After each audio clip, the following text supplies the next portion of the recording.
An explosion of birds heralds the coming of spring to Alaska's Walrus Islands in Bristol Bay, southernmost haul-out grounds of the massive Pacific walrus.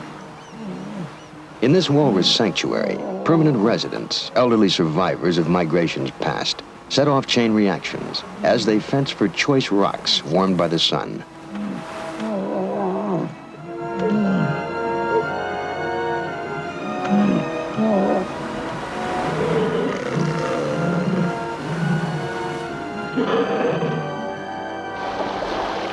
All over the Bering Sea, in the annual spring migration, many thousands of younger bulls and females launch into the strong current now running northward toward the seas of ice, which will help transport them to the rich clam beds of the Arctic.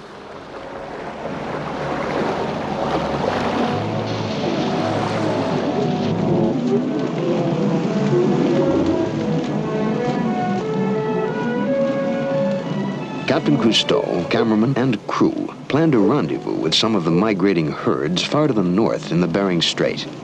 In contact by walkie-talkie with Calypso, Cousteau divers observe at close range the launching of these mountainous creatures, some weighing up to 3,700 pounds, with tusks often nearly a yard long. Hey! Oh! Oh! Hey! Attention! Oh! Olé!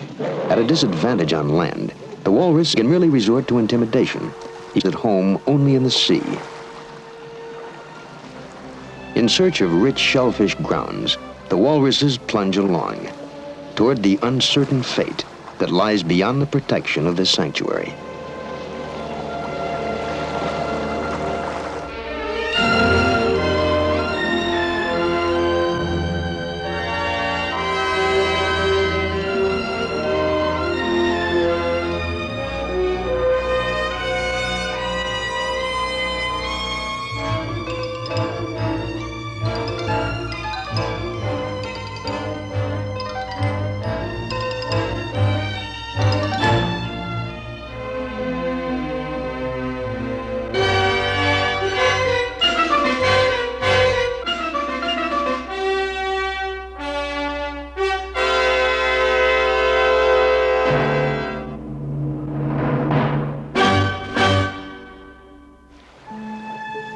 Fast-running currents of the Bering Sea give the walruses a free ride northward. In spite of the heavy toll they've paid to whalers and hunters for many years, they have endured. Their ordeal is evoked in an old nursery rhyme. Did you ever see a walrus smile all these many years? Why, yes, I've seen a walrus smile, but it was hidden by his tears.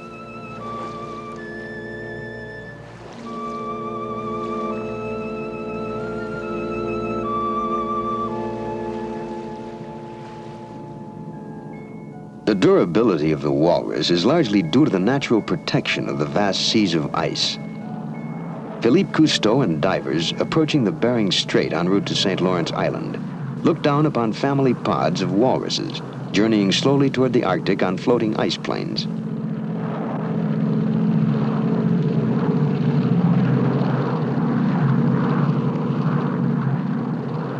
Here on the ice, after a year's gestation, cows give birth to single calves, an event never observed by man. Safe from killer whales, polar bears, and humans, the walrus population, once reduced to less than 100,000 beings, is now slowly increasing.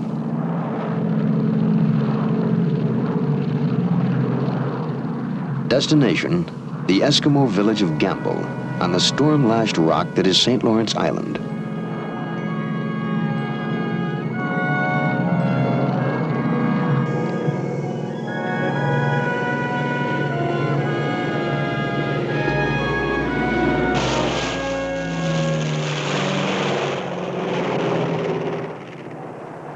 The men arrived prior to the arrival of the walruses themselves.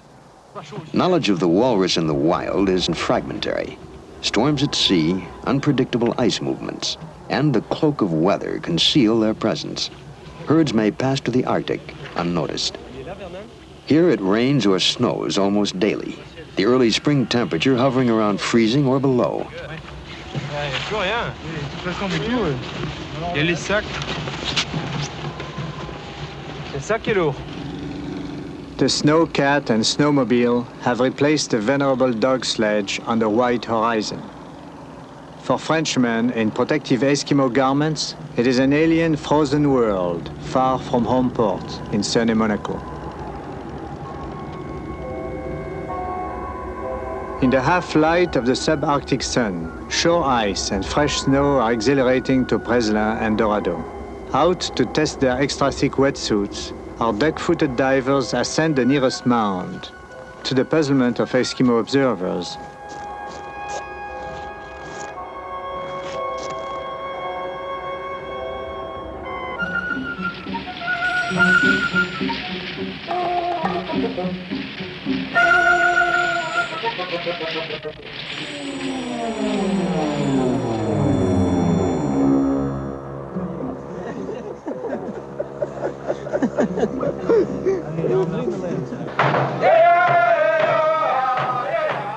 that afternoon, the entire Calypso crew is invited to a reception by the village of Gamble. In their celebrations, the Eskimos identify closely with the animals and birds that share their harsh domain.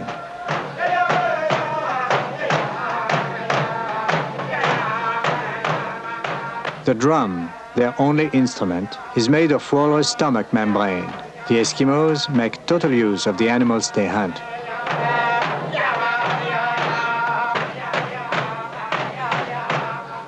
Dancers pantomime flying birds and swimming seals. Traditions are kept alive.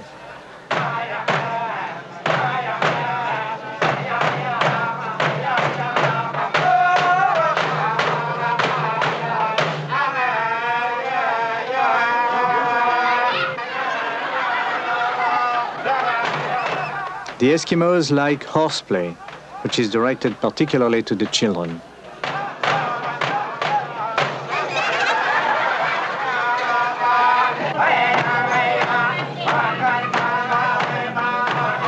The festivities are concluded with a courtship dance.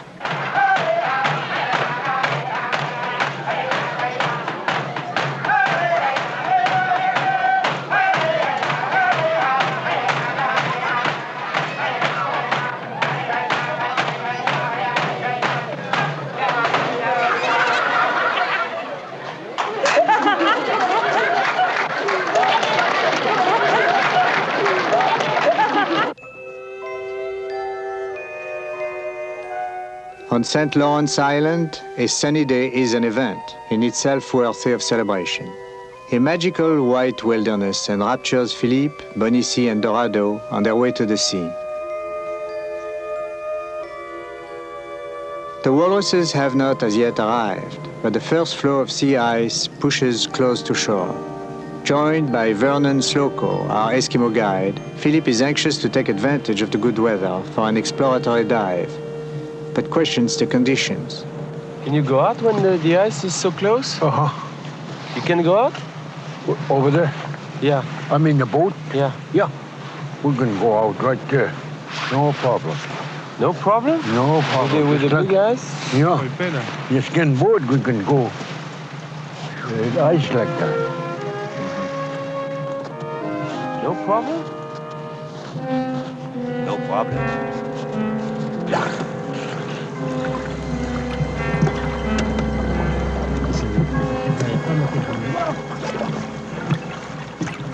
Maneuvering a skin boat through treacherous cross-currents of jagged shore ice may be no problem to a hardy Eskimo guide in his own element, but to Calypso divers it can be a chilling experience.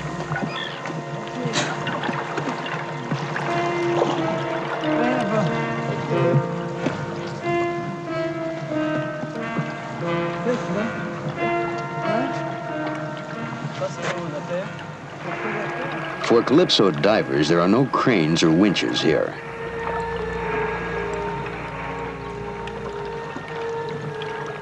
A wooden vessel would break up under the punishment, but the pliable umiak, made with split walrus skins, makes launching through the churning ice possible.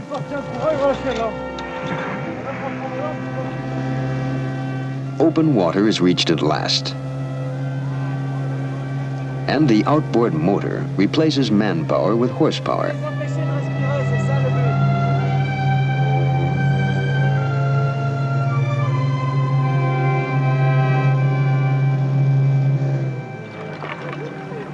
Animals of black-eyed beauty are sighted on the ice swells.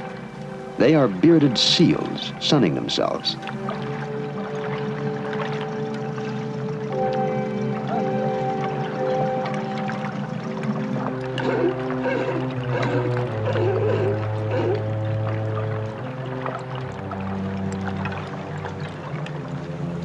The work at hand is to explore the bottom of the Bering platform. Here, walruses have been known to feed during previous migrations.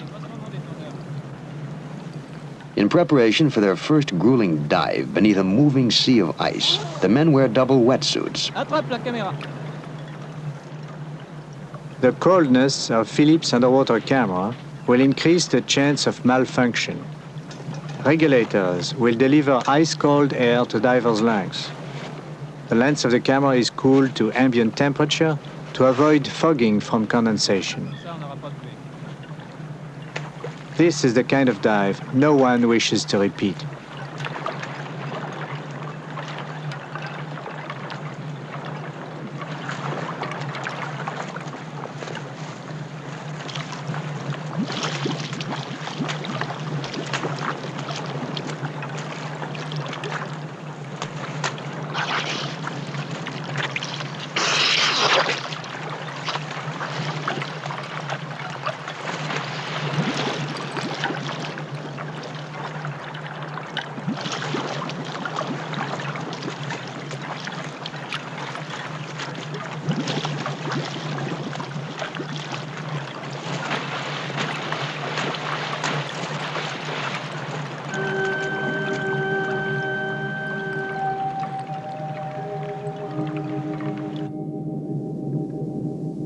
Calypso divers have visited many strange undersea reaches, but none so eerie and forbidding as this slowly moving cavern of ice.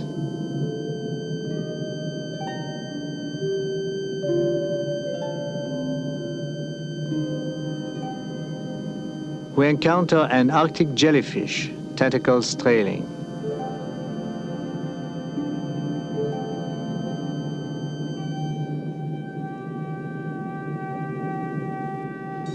The almost immobile Medusa is at the mercy of the sea flow and is carried northward by the cold current.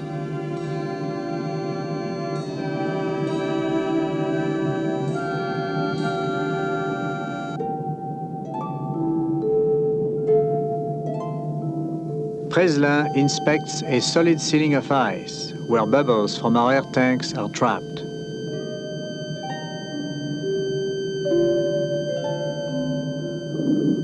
"100 feet below, our divers prepare to rake the sea floor, as some scientists believe feeding walruses do, using their tusks to turn over shellfish.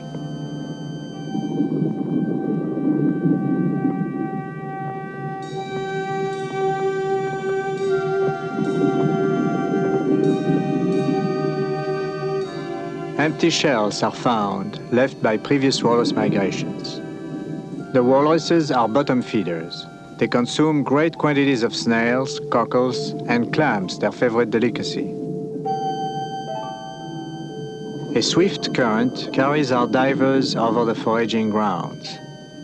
Walruses have been known to swallow small stones, perhaps to relieve hunger pangs on their long migrations. The scorpion fish and fish in general are not on their diet. Walruses do not feel the cold, but our freezing divers are forced to ascend. They are careful to avoid being crushed by converging ice packs.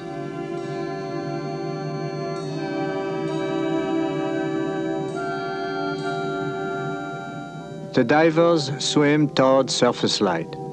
They follow along the pressure ridge, which should eventually lead to open sea.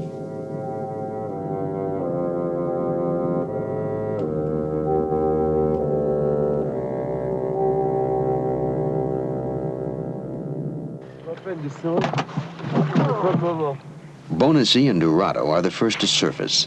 followed by Philippe Cousteau. It has been a punishing dive, in water below 28 degrees.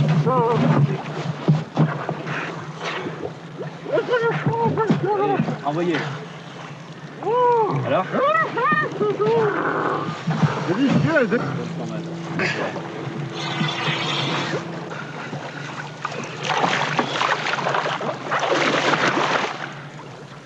They are impatient to be out of this wintry sea of unbelievable discomfort.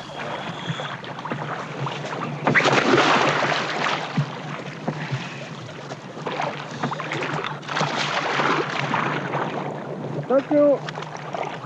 Okay.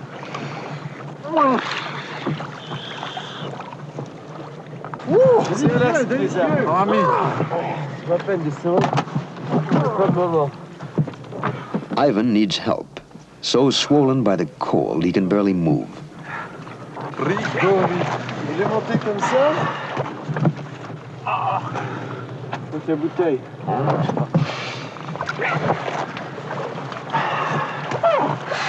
Bon.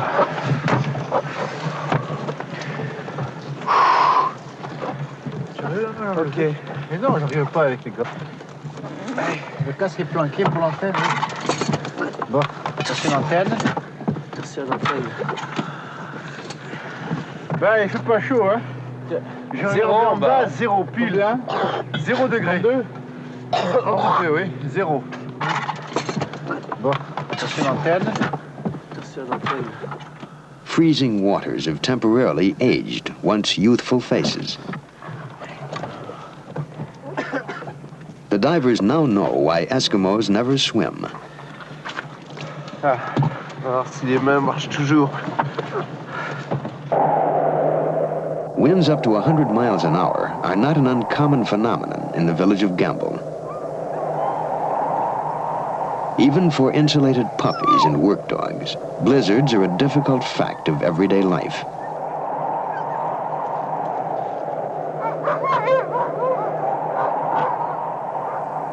Through long, bitter storms, for snowbound Eskimos, there is ivory to be carved to traditional songs.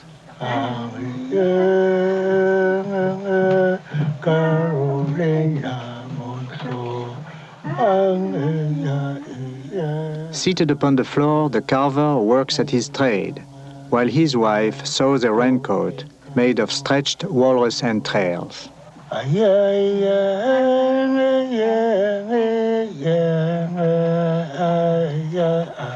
The carver's wife was tattooed when she became a bride.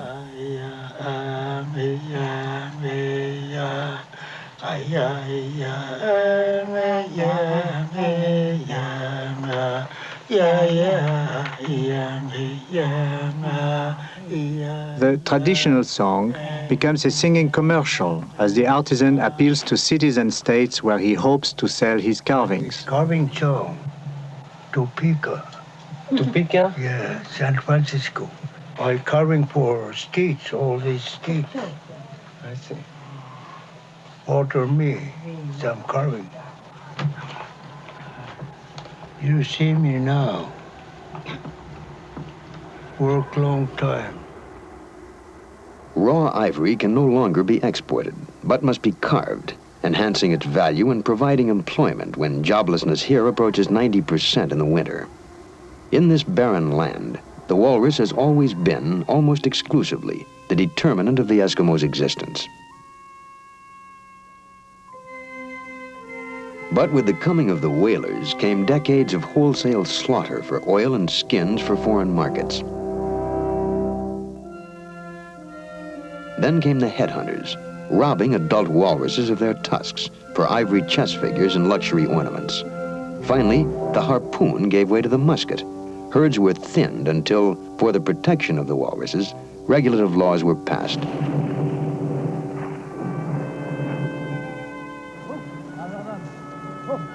Now, in legal harvesting, descendants of primitive food gatherers take to their skin boats.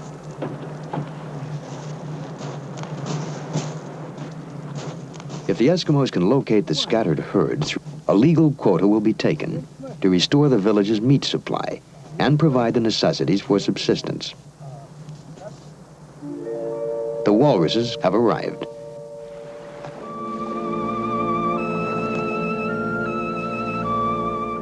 They are funneling through the 45-mile Bering Strait between the mountains of Siberia and St. Lawrence Island on their free ride north.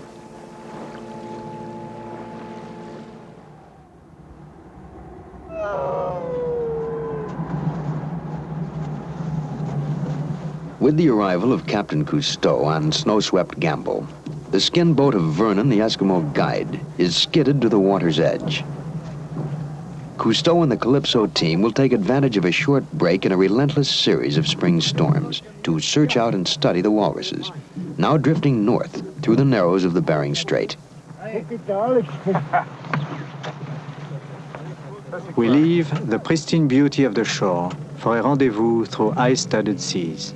This is my first experience with a world of blinding purity, where sky and sea are indistinguishable.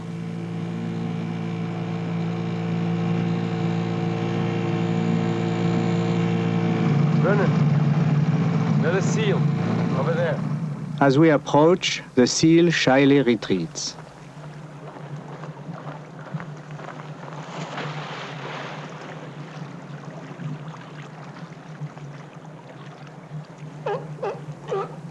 Nearby, still another seeks the protection of the sea. Upon lowering a hydrophone, we hear an amazing world of sounds. Although we have seen but 2 seals, hundreds are heard singing. It is a symphony reverberating between the seafloor and the ceiling of ice.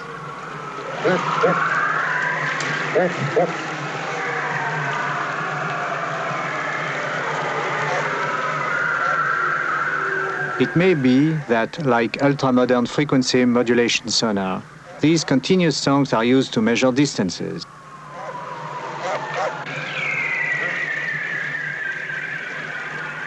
But birds often sing to express the joy of life, so why not seals?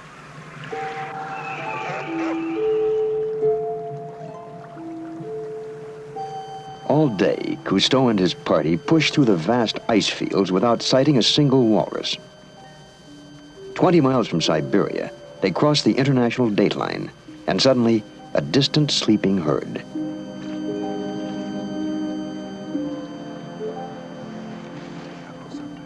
We silently approach upwind, for smell is the walrus's most developed sense. Yet it is not the smell of man that creates fear of man.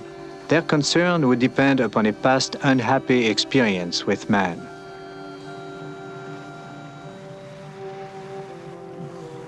One of the walruses, perhaps a sentinel, raises his tusks, probably as a threat to us, while his companions go back to sleep. Vanguard of the migration from Russian shores, they have perhaps never seen humans before.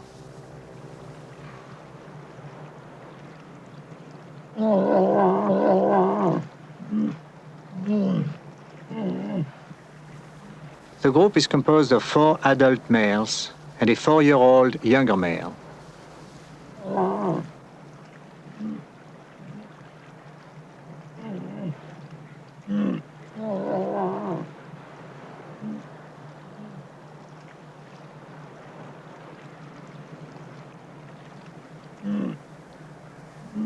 Out of the water, walruses, like most sea mammals, are lazy, contented creatures.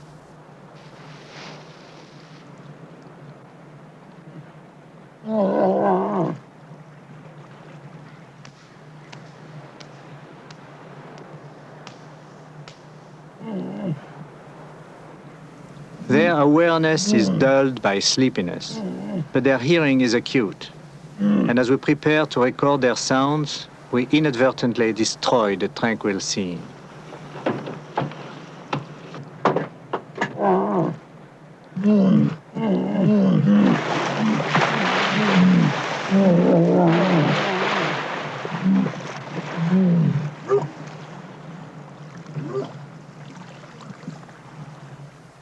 On the ice floe, the largest male stands fast, bold and defiant.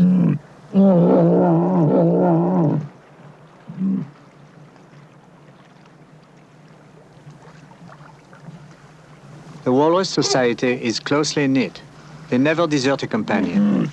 Aggressive bulls have been known to rip skin boats from beneath.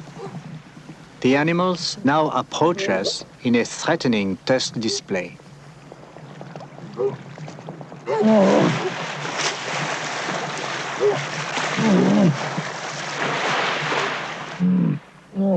The big male bellows his contempt.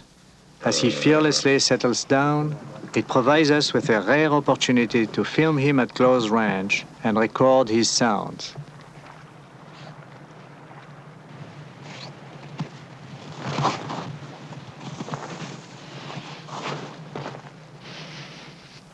Philippe and I are cautious.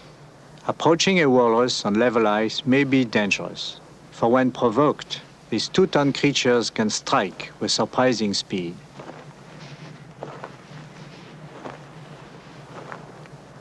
Our presence first draws an inquiring look, and then the ruler of the ice floe appears overwhelmed by the burden of unexpected guests.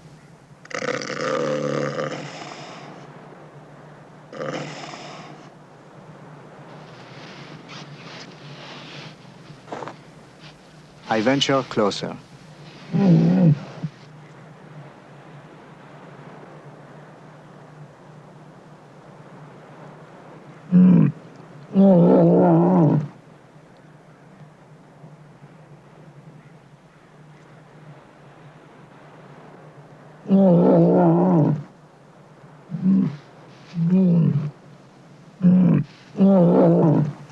The other walruses move toward their companion. The recording of the animal has become a confrontation of wills.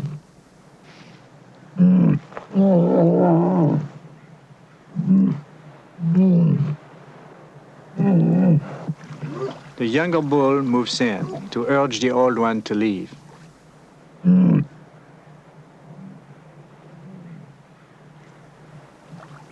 Suddenly, from the young walrus comes an incredible bell sound.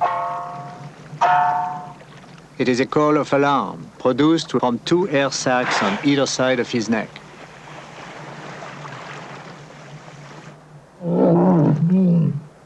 Nobly defiant to the last, the reluctant bull rejoins his herd.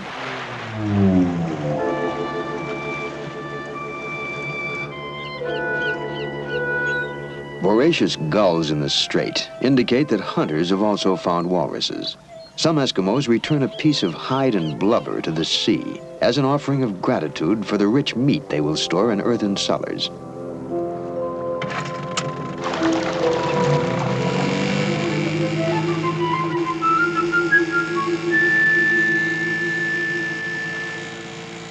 In the distance, another walrus herd. Cousteau observes the approach of the hunters. Man has always and will always need to kill for eating. But one cannot help having mixed emotions when suddenly confronted by the reality of a hunt, especially when the hunter's stealth and skill of old have been augmented by outboard motors, walkie-talkies, and high-powered binoculars.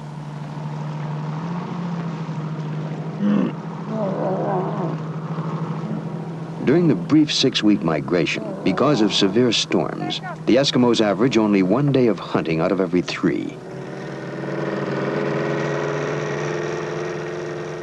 Old males will be passed, juveniles spared. Prime targets are the females, who place themselves between the boat and their babies.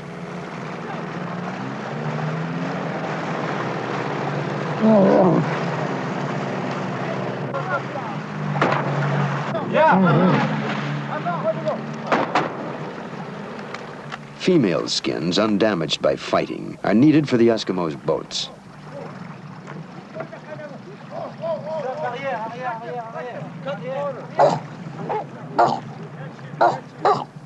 An orphaned pup calls for its mother.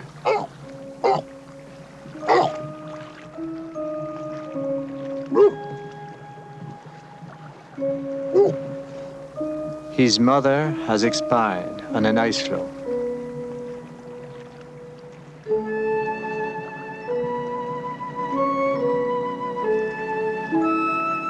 Only 4 days ago, she had cut her calf's umbilical cord, and together they had headed northward on their great adventure.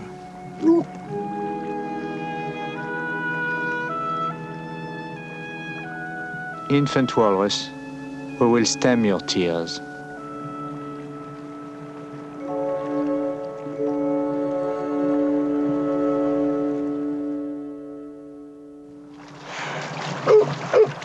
The orphaned baby walrus, unafraid of man, swims toward Cousteau's approaching boat. The cub has left its dead mother to attach itself to any living thing.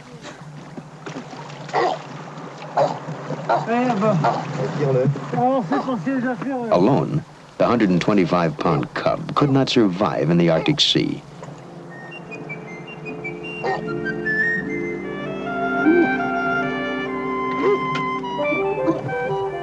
The baby walrus will receive the trained attention of Ed Asper, Assistant Curator of Mammals at Marineland of the Pacific.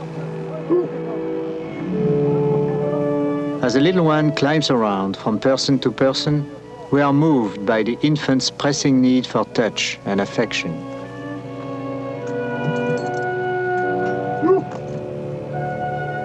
He has found companions to whom he can transfer the trust he felt for his mother.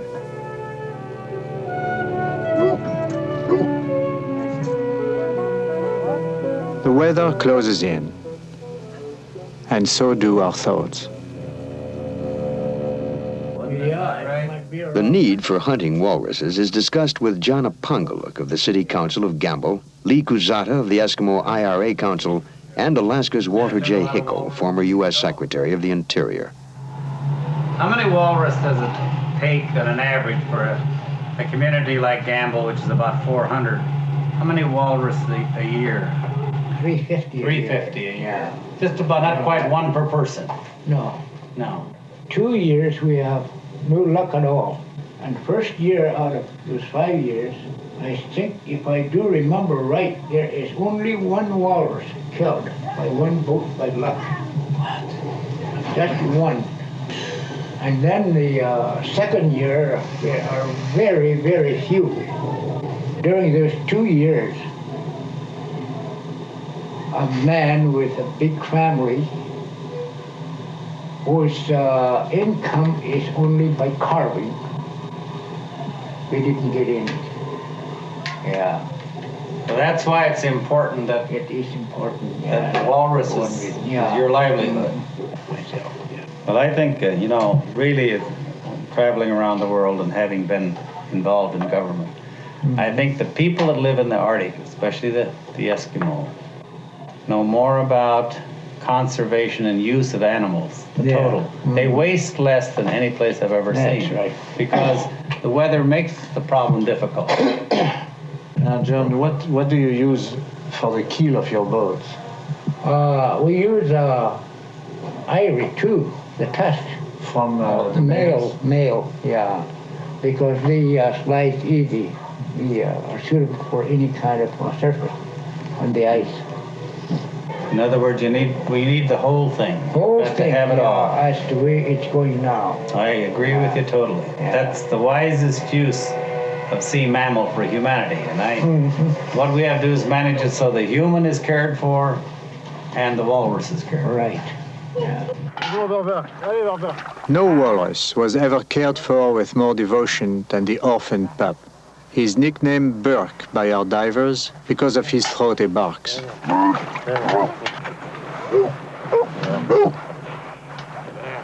Ed Asper explains how, in the wild, the baby walrus is kept clean by his mother. She washes him in the water or rolls him in the snow.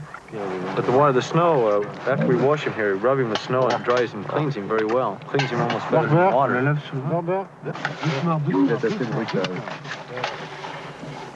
With his bouquet of bristles, which are sensitive tactile organs, the curious infant learns about the world around him, including the lens of our camera. Voilà. Voilà, ça y est. Allez, un objectif à nettoyer. Some water substitute. As with the human baby, the bath is followed by the bottle. Until recently, it was difficult to keep rescued calves alive, but scientists have been able to approximate the walrus mother's milk. The formula consists of clams, cream, corn oil, salt, calcium, and vitamins. He's capable right now of consuming a half a gallon in one feeding. Yeah, that's pretty fast. It'd go a little faster if you squeeze on the bottle, but I don't like to rush it too much. Get up here. It's getting hooked on my finger. Charlie's enjoying it because he keeps closing his eyes momentarily. He goes into little dreams, I think. How nice and warm it is. Is that a sign? I think so. I think walrus do dream. When he sleeps, he twitches and, you know. And you probably hear him suck air in just a minute.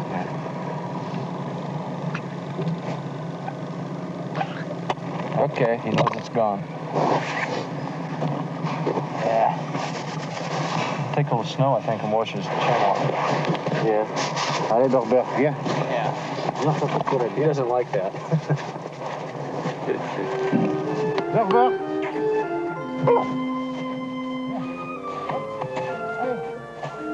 Not wishing to be left alone, Burke follows.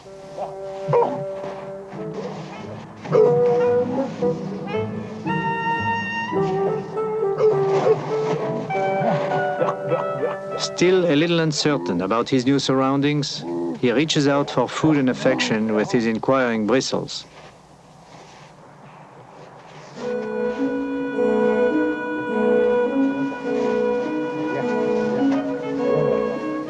Through ages of evolution, his fore and hind limbs have been modified into flippers.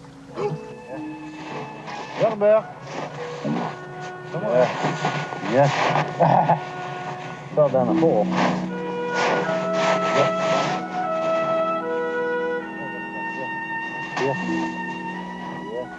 Burke is a pinniped. As he waddles on, we see the swiveling of his wing-footed hind feet that enables him to walk. Tomorrow, his surrogate mothers will give him his first diving lesson.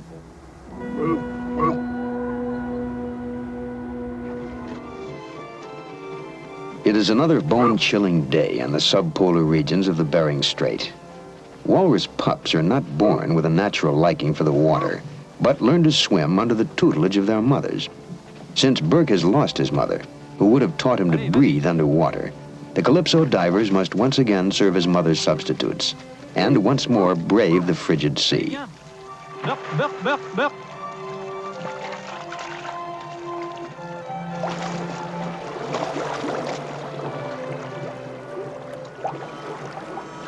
Burke's baby blubber makes him almost impervious to cold, but he has to be tenderly coaxed into the water.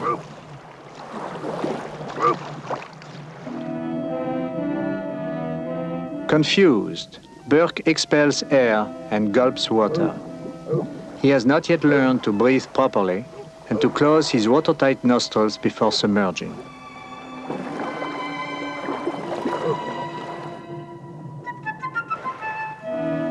Adult walruses can spend 10 minutes underwater.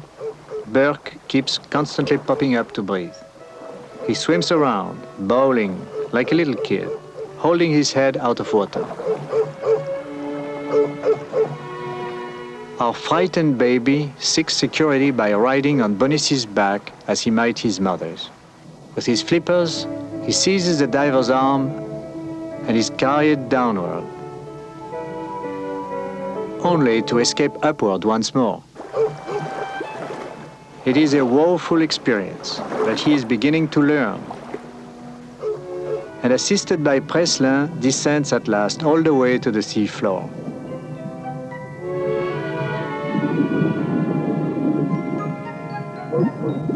Although he stays under for only a few seconds, now he has the confidence to try it on his own.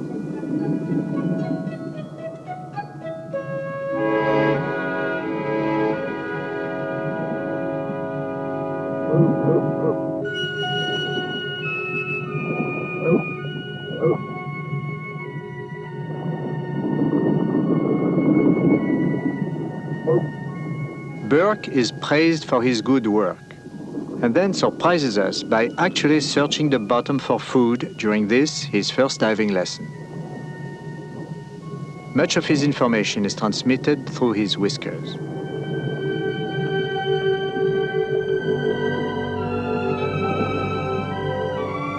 Ascending with confidence, Burke is a big boy now. Ah, ça va mieux maintenant, hein? Burke, Burke, Burke! Allez, viens nager avec nous. Oui, ça For Preslin, his teacher, whiskery kisses. Burke, Burke. Oui, tu es gentil.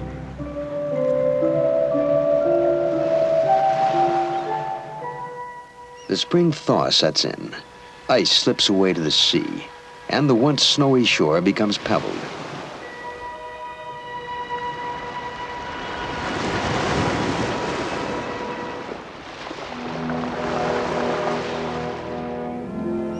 Once, these Eskimo elders had also taken to the skin boats.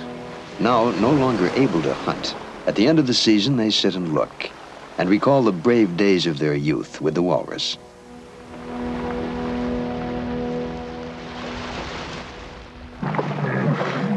The hunt has averaged 1 walrus per Eskimo household. This ice floe is still black with animals as they prepare to abandon the diminishing drift ice on their way north from St. Lawrence Island.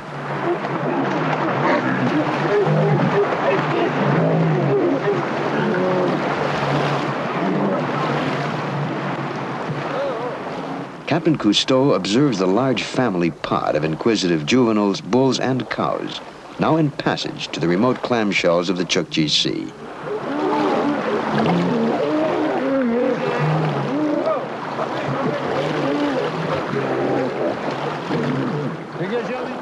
The walruses will no longer travel on ice, but they will take full advantage of the strong currents that will help carry them northward. The Eskimos of Gamble celebrate the conclusion of a successful hunting season. An inexperienced visiting Frenchman, Louis Preslin, joins in the traditional blanket toss.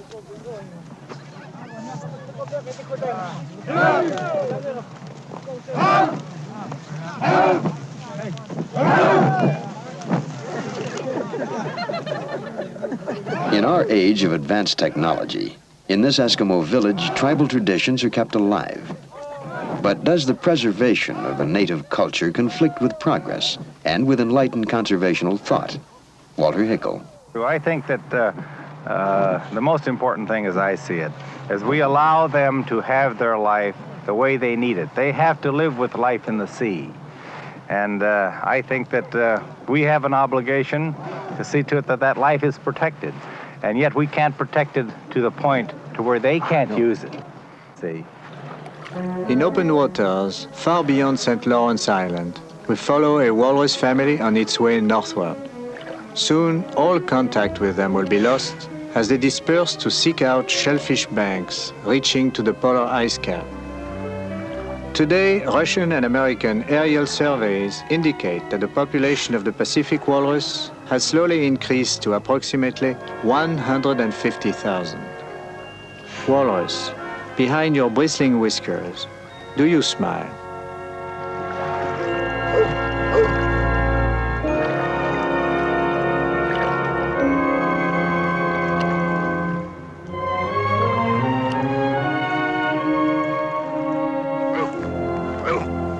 On St. Lawrence Island, hit by unprecedented bad weather, Burke is left behind. But the orphaned walrus is not alone. Through 12 inches of newly dropped snow, Louis Preslin and the animal walk to the sea for a farewell swim. Soon, Burke will travel, not northward, but to Southern California's marine land of the Pacific, where he will be cared for by Ed Asper, in the company of other Arctic mammals. Oui, on est copains maintenant, hein? Allez, viens. For the diver who taught him to swim underwater, the affectionate pup wears his heart on his flipper.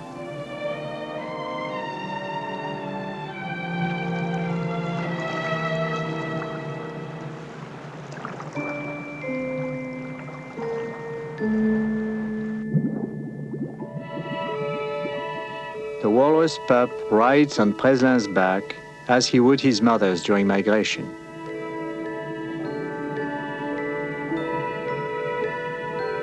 With his great flippers, he grasps Preslin's arm tightly and nuzzles confidently, totally unaware that these are the last moments together before parting.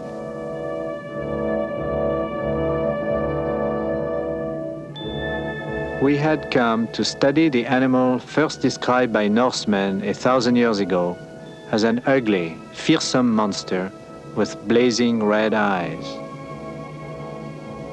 Red eyes they may have, but we have met and taken to our hearts a tender, responsive creature.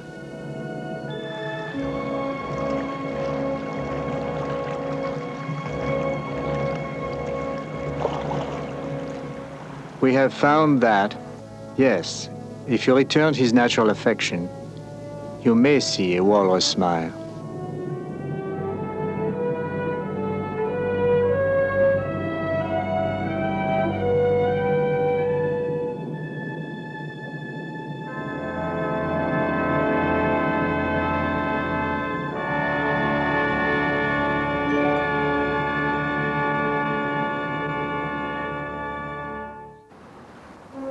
Far south of the Bering Strait, at Alaska's Round Island, resident old males who no longer migrate live their life of leisure on retirement rocks.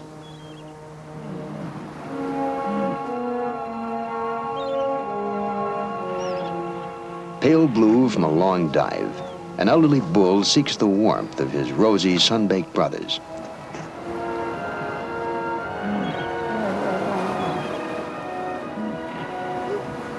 In this sanctuary, near Calypso at anchor, protected walruses dive and feed unafraid.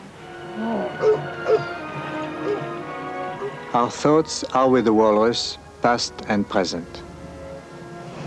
With their management under constant surveillance, the Walrus Society would appear secure. Yet it has been the walrus's seasonal retreat to inaccessible seas of ice for breeding and calving that has largely preserved them from jeopardy. Until now, more than any other sea mammal, and perhaps more than man himself, the walrus has been in command of his own life, his own destiny.